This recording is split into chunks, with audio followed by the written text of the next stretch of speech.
and the IFP saying that despite late Prince Mangosuthu Buthelezi being described as a controversial political figure, he was a peacemaker and builder of not only the Zulu nation but the entire country. Buthelezi passed away on Saturday after over a month in hospital at the age of 95. His family having confirmed that he will be laid to rest this Friday. However, some political analysts say we should not ignore that he was accused of being a sellout and an anti-revolutionary when South Africa was fighting apartheid and moving towards democracy. For more on this, on his legacy rather, we are joined by IFP leader Velenkosini Hlabisa. Thank you so much, Bab Hlabisa, for your time. I think let's start with the controversy that now is seemingly overshadowing the passing of Umntwana Agaphinda. Good morning, my sister, and good morning to the viewers of the Newzroom Afrika this morning. Indeed, we were saddened on Saturday early morning when we received the news that the founder and president emeritus of the IFP, Prince Mangosuthu Buthelezi, has passed away. We want, although, to thank the nation of South Africa across political parties and stakeholders who consistently prayed for him while he was in hospital, and also after this sad news, the messages of condolences coming across has been consoling to the family, to the IFP, and to all people of South Africa, because at a bigger majority, we are able to speak with one voice during this morning season. Bab Hlabisa, what is that one voice from the side of the IFP when there are stories that are emerging and maybe a contrasting view of the legacy that the IFP would want to portray, as well as the legacy that those who have lived experiences of the violence of the late 80s and the 90s have come out in the public domain to express?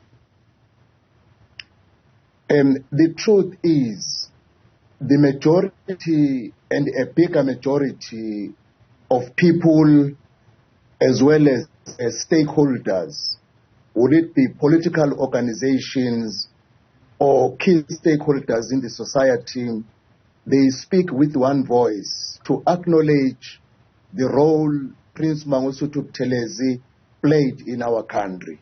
I think I can end with that one, but let me begin with the very few people who want to be opportunistic and use this opportunity instead of mourning, point out to the founder of the IFP as someone who was involved alone in violence. You will agree with me. The IFP was involved with the ANC in violence. I'm not hearing anyone saying Oliver Tambo was a killer, Mahiba was a killer, because it was the time of these leaders that the two organizations got involved in a black-on-black violence. That is why we are saying the very few are very reckless, because they are not treating the IFP in a similar way they should be treating the ANC. It takes two to tango. The IFP is unfortunately involved together with the ANC. The two organizations owe it to the people of South Africa to go through the reconciliation agenda and heal the wounds of the past and close the past chapter and begin to rebuild a united society in South Africa. Interesting on the latter part, Bab Hlabisa. In your view, is there a broader expansion that's needed in South Africa for that reconciliation agenda? With the passing of a historic political figure, we tend to find that this sentiment pops up, and therefore the legacy of an individual or a party then becomes, discussion points at very different and layered levels, depending on what the lived experiences of certain South Africans is.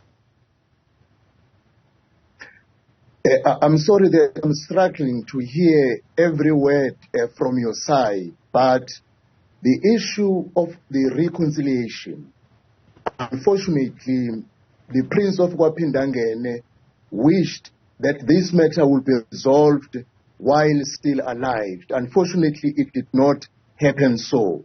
I do not want to apportion blame, but the national leadership of the ANC knows what became a stumbling block and from which side. But I want to make this commitment, which I have made even prior this morning.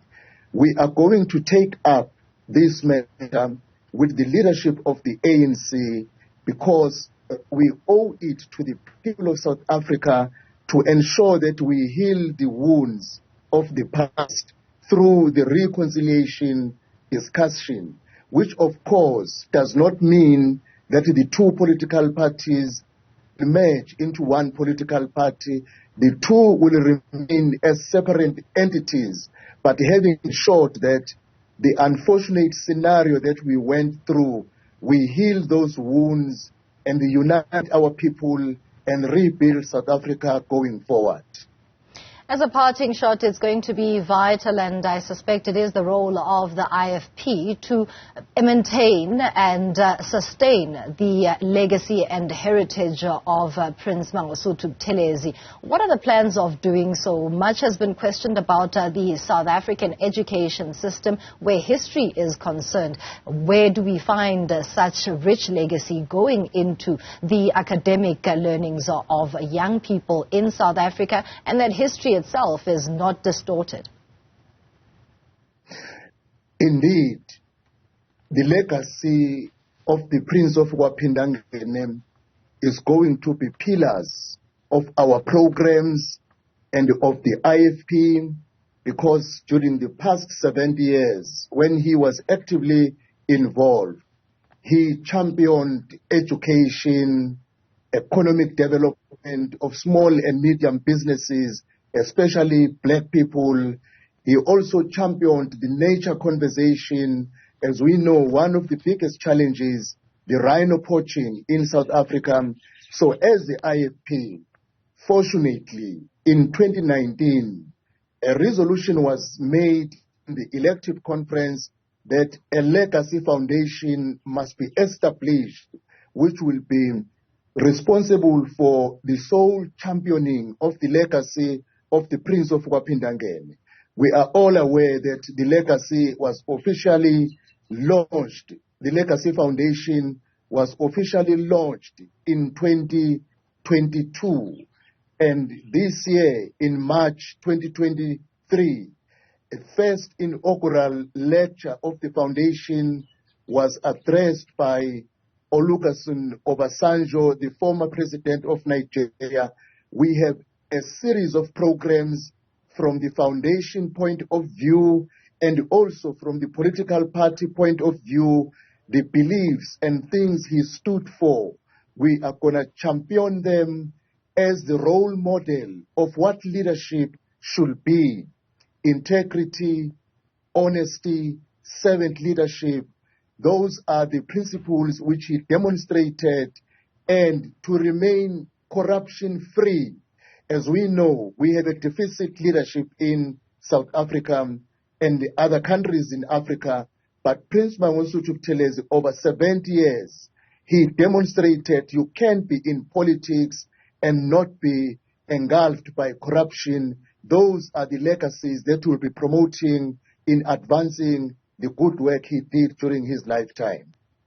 Thank you so much for your time. IFP leader Velenkosini Hlabisa, they are addressing the controversy around the legacy of IFP President Emeritus, that is Mangosuthu Buthelezi, after his passing at the age of 95.